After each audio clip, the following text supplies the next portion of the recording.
guys, welcome back to my channel, or welcome if you're new. My name is Katie and I'm a stay-at-home mom of 4. I also run an Etsy shop, Purple Glimmer Budgets, which is where you're going to find a lot of the products that I use in my videos. My husband and I are on a journey to pay off a lot of our high interest debt using the cash stuffing method as a way to control our expenses.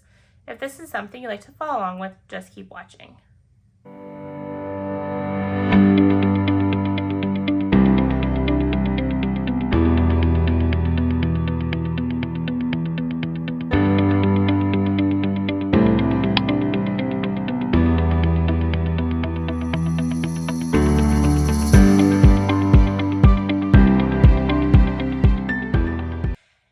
In today's video, I'm going to be cash stuffing my 3 wallets for paycheck number 2, I believe, in April. Before I get into the video, if you haven't had a chance to subscribe to my channel, I greatly appreciate it if you did hit that subscribe button.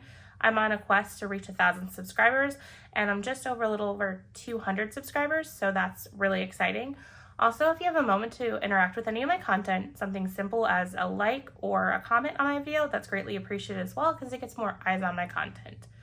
So let's go ahead and get started in this video. It might be a little bit chit-chatty because as I explained in my last video, which should have been my cash unstuffing for last week, life has been rather crazy here lately. As most of you know who've watched my videos in the past, my father-in-law recently had transplant surgery, but there's been some other things going on behind the scenes, even more so than that I'm going to go ahead and discuss in today's video. Before I get into it, let me go ahead and get this cash counted, and then we can kind of have a chat as I'm stuffing. So there should be 1,225 here, so let's go ahead and count this. 100, 253, 54, 20, 40, 60, 85, 20, 40, 60, 86, 20, 40, 60, 87, 20, 40, 60, 88, 20, 40, 60, 89, 20, 40, 60, 80, 1,000, 20, 40, 60, 80, 100, 10, 20, 30, 40, 50, 60, 70, 80, 90, 200, 10, 15, 20, 25. So 1,225. Let me go ahead and get this in my cash tray. It looks like my neighbors are having a gathering, so there's a bunch of cars outside and my dog might be freaking out. So I apologize ahead of time if there's some weird cuts. Anything passes, he has to be on guard and announce it to everyone. So, let's see here. Here we go. Okay, so everyone from my neighbor's house has officially gone inside, so I hope my dog does not bark. I apologize ahead of time. If you hear him barking, he just has to bark at absolutely everything. So I'm going to get a little into the story, then I'm going to go into stuffing some of the wallets, maybe talk a little bit more, just kind of break it up a little bit. So again, as I have said in my other videos, my father-in-law had transplant surgery the day after St. Patrick's Day. So my husband decided to take the day off of work to be with his father, or I should say be present at the hospital while his father was going under the knife to have his transplant surgery. That weekend, we had already planned on going to visit my father-in-law who was in the hospital. He'd been in the hospital, I think, about a week at that point. And so we wanted to take our kids there to see him because at that point, his health was doing very bad because he was in liver failure. That's the primary organ that was transplanted for him. And so we wanted to make sure they got a chance to see him in case the worst was to ever happen. We want them to get as much time with him as possible. So my husband works in accounting, and this is during audit season for the company he works for. And his company was deep in auditing, and my husband is a pretty high-level accounting manager for that company. So he let his boss know that he was going to be going to visit his dad that weekend and that he wouldn't be available at that moment to answer any questions. And again, this is on the weekend. She had asked a question about where something was, and he said, I'm not in front of a computer right now, but as soon as I get in front of one, I'll be more than happy to explain to you how to get to that file. And so that just kind of went on during the weekend, and she never really reached out again.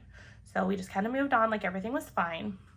Then Sunday morning, my mother-in-law got the phone call from the transplant coordinators that they had found an acceptable organ to be transplanted into my father-in-law. And so I'm going to go ahead and pause the story, and I'm going to go ahead and stuff the purple wallet. When that's done, we'll come back to the story. So I am stuffing the purple wallet. It starts with gas. And I'm gonna be stuffing the normal 50, so 20, 40, and then 50. And then this currently has 20, 40, 60, 80, 90, 100.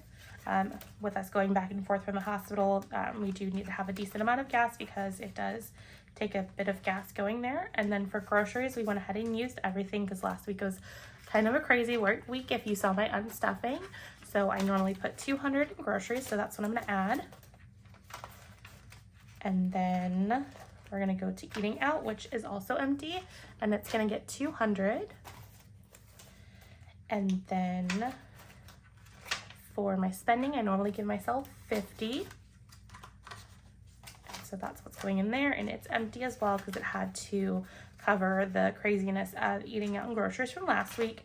And then miscellaneous, I normally give myself $10 buffer, but given the fact that we're constantly going back and forth to the hospital, bringing my father-in-law food that he requests just to make sure that the man's eating, I'm gonna go ahead and bump this up to $40. So I'm really hoping that all of the spending within eating out, groceries, can stay within those two categories, and then into spending and miscellaneous, so that way I don't have to pull from other random envelopes.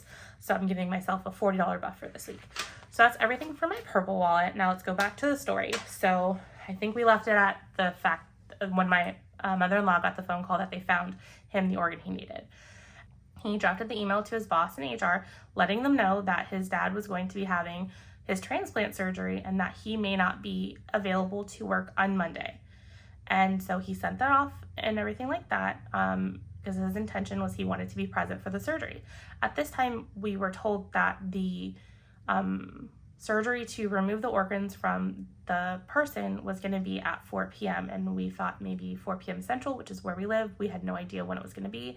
So we were under the impression that the surgery to put the organs into my father-in-law was going to occur either really late that night or early the next morning. We didn't know because the transplant team wasn't giving us this information. So he just wanted to let his boss know that he may not be available to work the next day because he wasn't sure if he was going to be up throughout the night and just not going to be able to work, or if we were going to still be at the hospital during that, because we were told that the surgery would be a 12-hour surgery because they were implanting not only a liver but a kidney as well. So she responded to his email saying, "I understand family first, but you have an obligation to the company."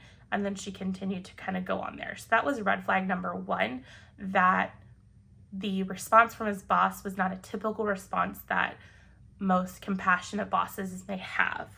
So we live in the United States, and if you are not from the United States, you may not be aware of this, but under federal law, you're entitled to leave for serious medical situation regarding a family member in your immediate family. And your immediate family is considered your parents, your spouse, or your children. So this situation would fall under what's called FMLA for my husband. He worked for the company for over a year. The company has more than 50 employees, and he meets every single guideline within this leave. So we immediately triggered the FMLA leave for him to protect his job, because part of that leave is that you are entitled to maintain your job in a similar level and pay when you're done with the leave.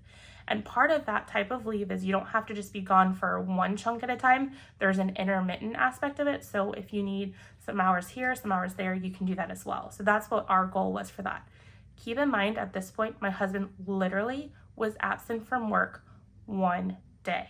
And if you know anything about transplant surgeries, you know you cannot plan them. You cannot plan when someone is unfortunately going to pass away and be able to give you their organs so that way you can continue on living. So it's not like we wanted this to occur during their audit, or we wanted it to occur at that point.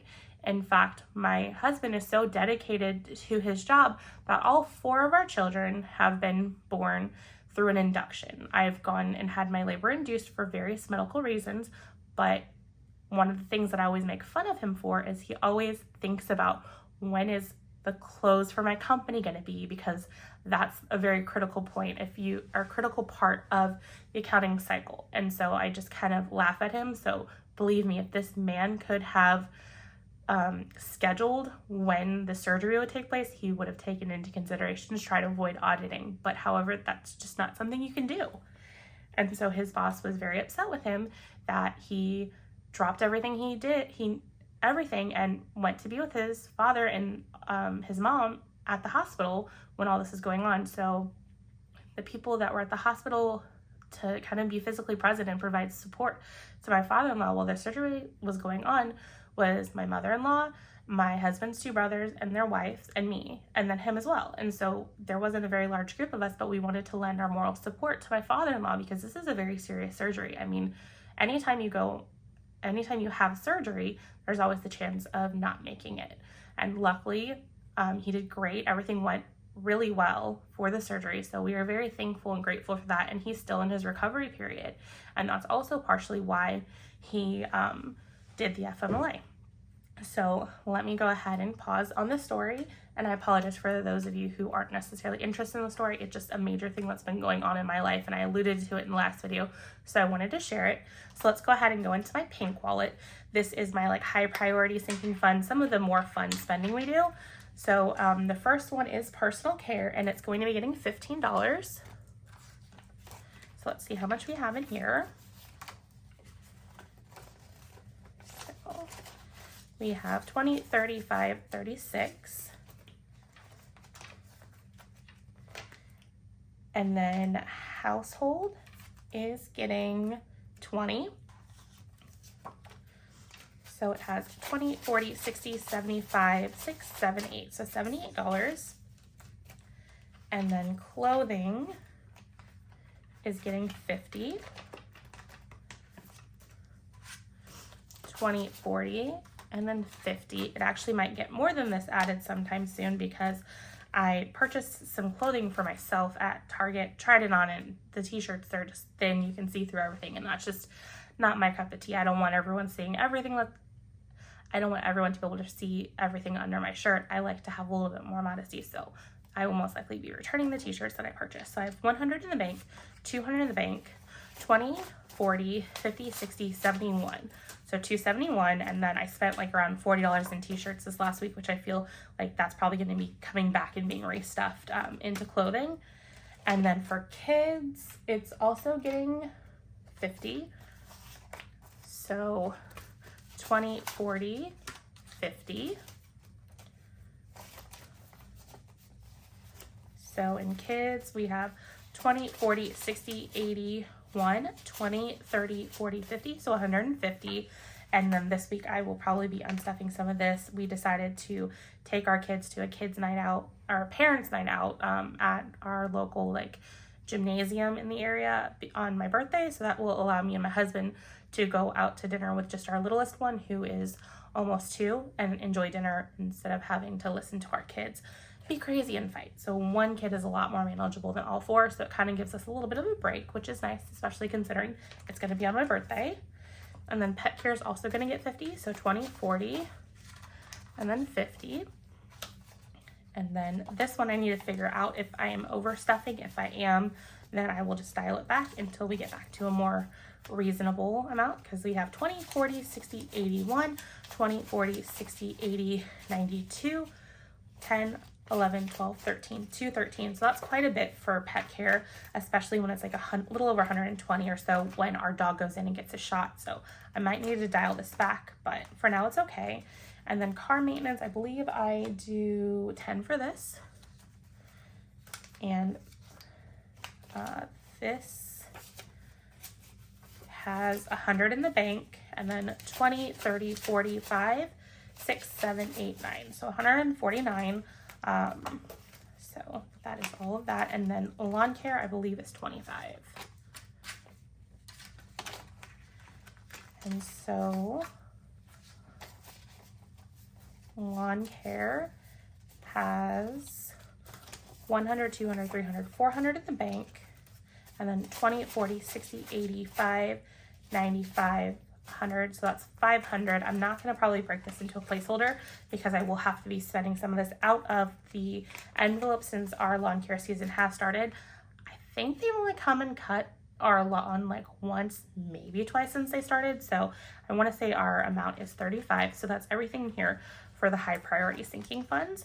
So I'll kind of go back to story time a little bit.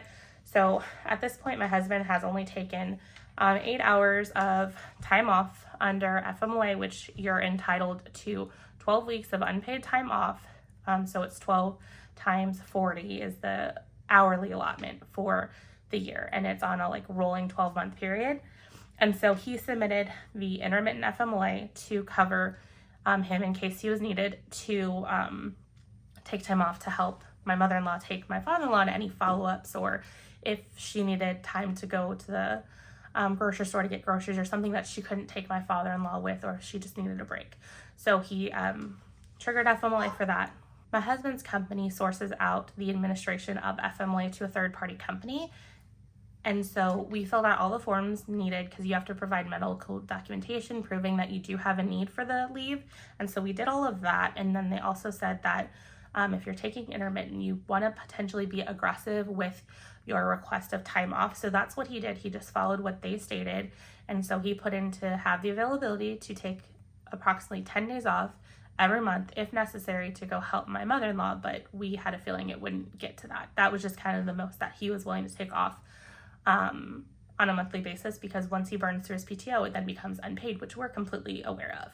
And so his boss had multiple conversations with him, one of which saying that she was disappointed in his unprofessionalism as far as telling her about needing time off and not giving her heads up and various things such as that. So he just realized that there was an incompatibility with him and his boss. So luckily, he was kind of already contemplating finding another job. So this kind of spurred him on. And so a week later, he got reached out to by a recruiter, seeing if he was in the job market looking for a new job. He said, sure, I'd entertain this opportunity. It's an absolutely amazing opportunity for him, and he's super excited for it. He's going to be starting in about 2 weeks. So he will be a controller for a local nonprofit. If you're not familiar with accounting, job titles, controller is basically one step below the CFO. And so he will be reporting to the CFO and helping them in their accounting department, getting it up to speed because they outsource a lot of their accounting functions. And so he wants to help bring it back in-house, which when you're doing everything in-house, it can be a little bit cheaper than paying someone else to do it for you. So that's kind of the craziness in a nutshell. So not only did my father-in-law have transplant surgery, but then my husband had to deal with a boss who was not entirely empathetic about anything that's been going on and just caused him to be super stressed out, worrying about his job. And since he's our primary source of income, that was definitely something that was a big deal. So luckily he's secured a new job and he'll be starting in about 2 weeks. So that is good. And it's around the same pay as far as take home goes. So there shouldn't be any negative impacts to our budgeting, which is nice. So that's kind of what's been going on. So let's go ahead and go into my low priority sinking funds, and we will start with car tags. And in car tags, it's getting 20. So 20, 40, 60, 80, 100, 200, 300. So 200 in the bank, 300 in total. So that is good for car tags, especially considering we're coming up on the end of April, and I know my van, I believe, is due for car tags, so we will be spending some of that. And then next up is memberships, but it has this nice fully funded, so I don't have to stuff anything in with it. So it has 120 because that's how much our Sam's Club membership is. And then birthdays is getting 50, 20, 40, 50. Now I know there's going to be a decent amount of spending coming out of here because I have to go through my spending trackers. I think I accidentally forgot to account for the spending I did for my husband's birthday coming up. I'll take a look, and then if I need to, I will adjust that in the unstuffing this week. So 100, 200 in the bank, 20, 40, 60, 83, 20, 40, 60, 84, 10, 20, 30, 40, 51. So 451 in birthdays, which is great because my birthday is coming up here in a few weeks. Well, a few days. Yeah, a few days because I think it's 6 days. So that would not be a few weeks. And then my husband's birthday is next month. And then towards the end of next month is our youngest daughter's birthday. So let's move on to Christmas. Christmas has quite a bit there. And then Christmas is getting 60. And let's see how much we have here. We have a bunch in placeholders because we have a lot. So we have 500, 600, 700 in the bank, 20, 40, 60, 88, 20, 40, 60, 89, 20, 40, 60, 80, 1,020. So we get to put in a $1,000 placeholder. So that means that I am coming up on a massive cash consolidation here soon. So I will be filming that probably here shortly. And then let's move on to vacation. I think vacation is also like Christmas and getting 60. So 20, 40, 60. And let's see what we have in vacation.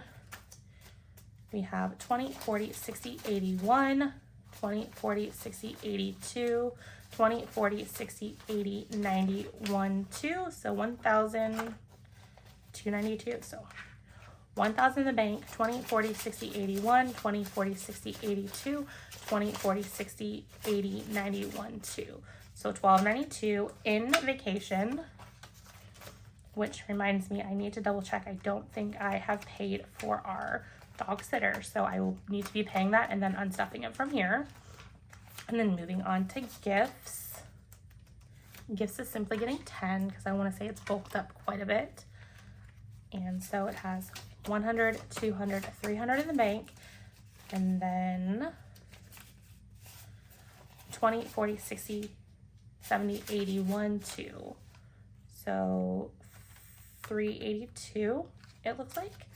So that's quite a bit in gifts. And then subscriptions is not getting stuffed because I can't think of anything that we would have a subscription coming due that I need to stuff for. So it currently has 20, 30, 5, 6, 7, 8. I might change my 9 in the next stuffing, but for now I don't need to stuff anything. So that takes care of all of our weekly spending wallets. And then we're going to move into these wallets, which have savings challenges in them. So I'm going to go into this one first, and I am going to be doing my 52-week challenge. Let me grab the Sharpie. And so I will be stuffing $10 in there. So I currently have 10, 20, 30, 40, 50, 60, 70, 80 in our 52-week challenge. And then I went to grab a few more markers for some of the challenges that I want to fill in. I'm going to fill in $45 into my dental savings tracker. Okay, so 45, 20, 40, and then 5. And that would be 3 tooth icons. So there we go. And then let's count what we have here. And I have a feeling that this is probably due for consolidation here soon. So we have 100, 200, 300, 400 in the bank, 20, 40, 60, 80, 500, 20, 40, 555. So 555 in our savings for my dental work that has happened. And then let's see, I think that's done in here. And then I need my purple marker for this next one. I think, nope, we're gonna do this one first. I am going to take care of one of my April savings amounts for our 5K challenge. I'm gonna do the 120, so 20, 40, 60, 81, and then 20. So let's fill that in. And then so in total, I have 100, 20, 40, 60, 80, 200, 20, 40, 55. So 255 saved so far in April. My Etsy shop has been a little bit slow, so I've moved saving this savings challenge into my weekly stuffing out of our salary. So that is good. And then we will work on some more challenges out of this, which is the savings challenges we have. And I want to save for the tires, and I'm saving 40. So 20 and 40. So that would be 2 more tires to color in. And then we currently have 500, 600, 700 in the bank, 20, 40, 60, 88, 20, 40. So 840. So this can be consolidated as well. So I will need to go through quite a few of my wallets and see what I can consolidate and get that taken care of, so that way we can move some of the cash back to the bank to earn some interest and then use it to pay off some of these debts. And then finally, I'm going to use my last 50 and pay it towards my standing desk, which is coming due very shortly. And this definitely needs to be consolidated. Let me color in this tracker. You can't really see it because the gray doesn't show up, but I promise you I colored in one of them. And so it currently has 1,000, 11, 1,200 in the bank, 13, 20, 40, 60, 80, 14, 20, 40, 50, 1,500, which makes sense because there's 1, 2, 3, 4, 5, 6, 7, 8, 9, 10. So there's 10, so that means I have 500 left to save for, and then it's due by probably, I'll see if I can get it done by the end of May since it's due sometime in June. So that is good. And that is all for this week's cash stuffing of our income. With him changing jobs, I'm not sure how my cash stuffings will be affected, if I'm going to stick with cash stuffing for our expenses on like a weekly basis, or if I'm going to do it every 2 weeks to follow his paycheck. I don't know. We'll have to kind of figure that out as he switches jobs, but this is definitely an exciting opportunity for our family. So I'm super excited for my husband. It is getting him really close to his ultimate goal of becoming a CFO of some company or organization. So that's super exciting. And I will catch you guys in my next video. Thank you so much for listening to Storytime, and have a great day. Bye, guys.